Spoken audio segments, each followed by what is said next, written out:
Hi there. I just wanted to go over some color theory again so that you guys can access this from home and have the discussion in addition to the PowerPoint slide.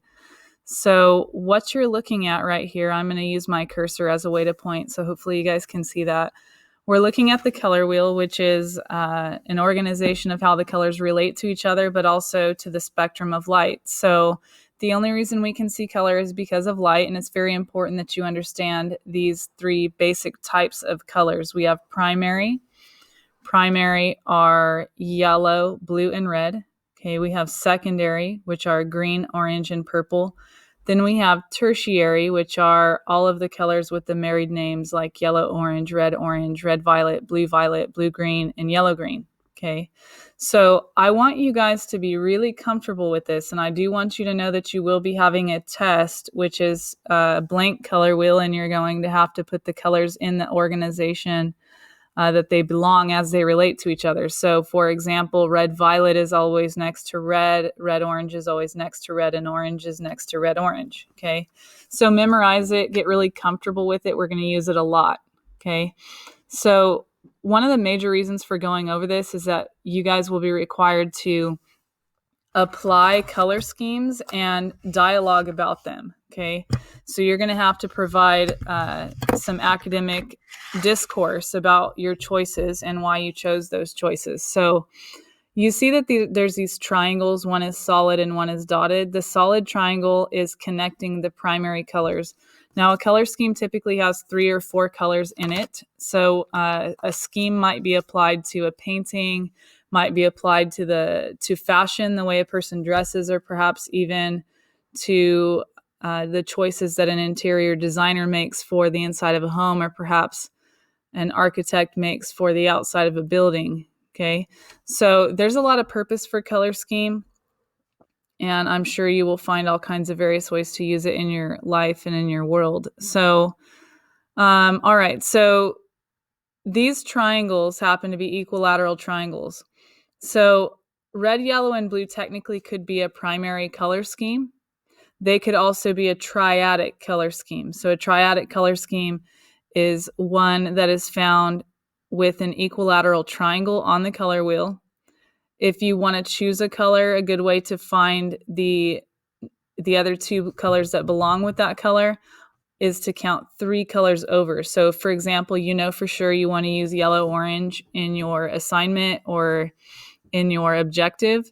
You would count 1, 2, 3, and your next color choice is red, violet. So we have yellow, orange, red, violet. Then we count 1, 2, 3, and then we get to blue, green. So yellow, orange, blue, green, and red, violet would also make an equilateral triangle, and that would be a triadic color scheme. Okay, so I'm going to flip through a few slides. I'll go back and forth a little bit, but just kind of follow along. I want you guys to have a bit of a vocabulary with color. Okay, so if you chose yellow, orange, red, violet, and blue, green as a triadic color scheme, it's also appropriate to refer to it as a tertiary color scheme because those are in fact tertiary colors. Okay, so in addition to getting to use those colors, yellow, orange, red, violet, and blue, green, for a triadic or tertiary color scheme, you can also use variations of them. So you can use red, violet in lighter versions, and you can use red, violet in darker versions. So on the left here, you see what's called a tinting wheel. That's when colors are affected by the use of white. And on the right, you have a shaded wheel when colors are affected by black.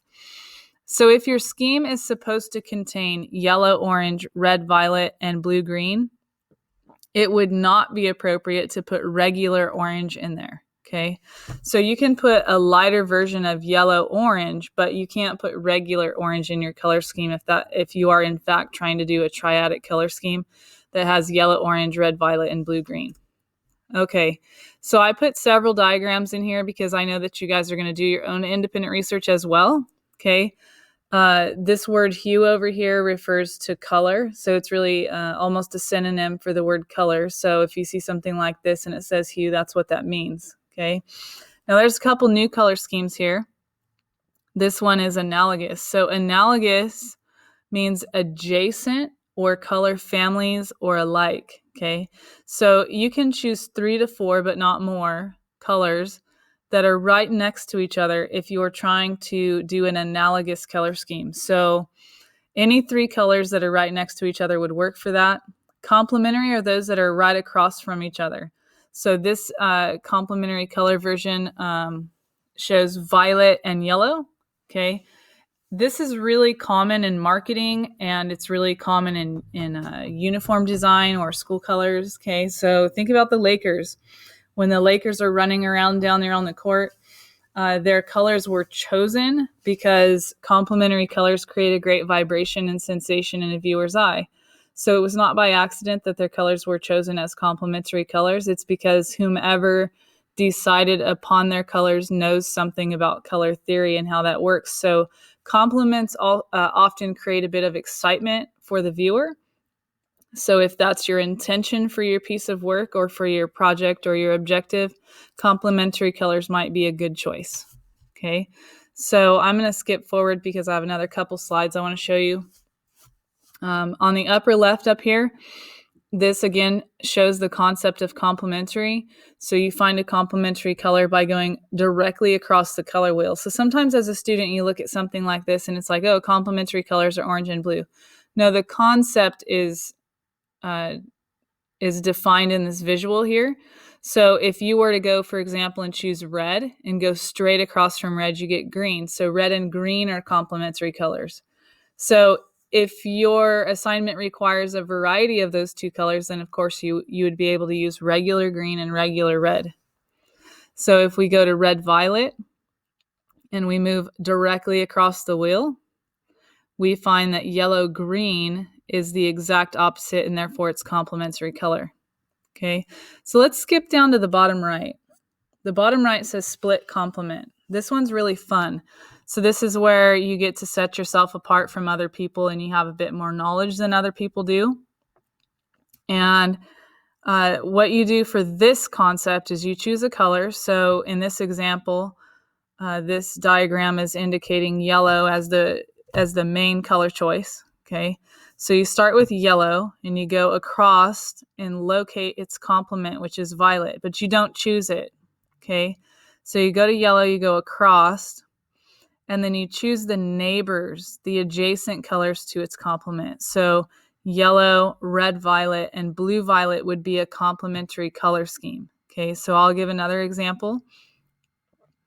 If I, for example, chose red orange, I could go right across from it to find the complement, but I wouldn't select its complement. I would select the neighboring colors.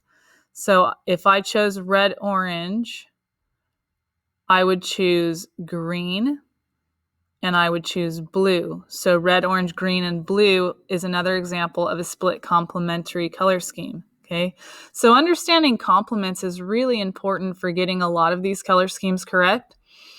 So if you look in the middle, this says rectangle and this says square. For the purposes of academic discourse, I want you to refer to this as tetradic color schemes. So both the rectangle one and the square, these are tetradic color schemes, okay? So what they are 4 selected colors that happen to be 2 pairs of complements. So you look at red and you look at green, that's a pair. Okay, they're right across from each other, and then orange and blue are right across from each other as well. So if you chose those 4 colors and you use them to complete your design or your project or your outfit or the painting on a building, then that building or marketing scheme or uniform set would have 4 colors that are always the same colors, and they'd be a tetradic scheme together. Okay, so the one on the bottom, the square example, has 2 pairs of complements as well. You have blue, green, and red, orange. They're right across from each other. And then you have yellow and violet. So this is also a tetradic color scheme. So I did go over the triadic earlier. Again, a triadic color scheme connects 3 colors with an equilateral triangle. And there's always 3 colors in between them as you select them. So this is the one where you often can have duplicated color schemes. So that triadic example is also a tertiary example because they're all third order colors. All right, so I put these charts in here to talk about variation. The blue one's a little bit better, so we'll stick with that one. Once you've selected a color scheme, you can use any variation of those 3 colors within your scheme or of those 4 colors within your scheme. So the top row shows tints. It's when a color's been affected using white. The second shows shade when a color's been affected using black. And the third is a tone, which it's different shades of gray affecting a color. Okay. So if you wanted to do a monochromatic color scheme, mono means one and chrome means color, you could do an entire piece just in one color. Okay. In that case, you would have a monochromatic color scheme. So I also made the cheat sheet slides for you. I don't necessarily like giving them to you because then I think it can be used as a crutch. I'm going to show my color wheel. I would prefer that in a situation, if you had access to a color wheel, you wouldn't need to look at this slide and just pick a color scheme. But I also understand that you're not here with me at the moment. So this should be a pretty straightforward event for you. So in any assignment that requires a color scheme, you can reference these slides. So monochromatic, tints, shades, and tones of a single hue or color. Neutral, a color scheme that focuses on the shades of gray or neutral browns. In the orange, I wrote some directions, and in the yellow, I highlighted the color scheme.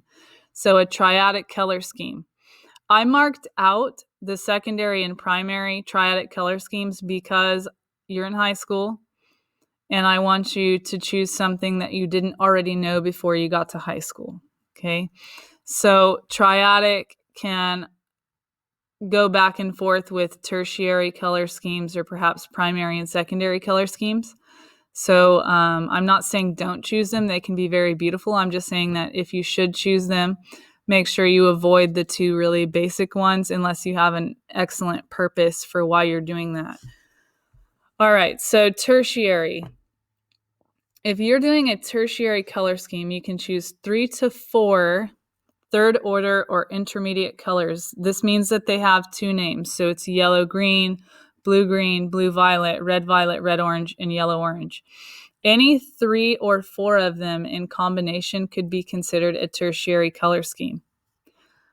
I keep saying I'm going to fix this slide. This word is spelled wrong right here. It should be PLEM.